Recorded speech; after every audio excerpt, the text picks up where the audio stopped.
Hindi sukatan ang tagumpay sa kung anong meron ka ngayon. May bahay ka, may kotse, may negosyo. Masaya ako para sa iyo. Pero sana alam mong hindi yan sukatan ng totoong tagumpay. Dahil may mga taong simple lang ang pamumuhay pero payapa ang loob at buo ang pamilya. May mga taong walang diploma pero ginagalang ng buong komunidad.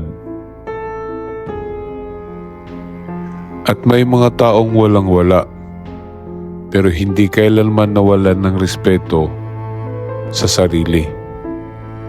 Ang tunay na tagumpay hindi lang nasusukat sa yaman.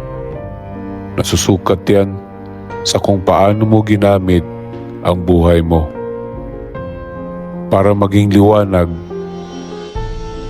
sa iba. Ako si Maskara. Hindi mo man ako kilala, pero naiintindihan kita. Kung may natamaan, baka panahon na para gumising. Follow mo ako at subscribe mo na rin.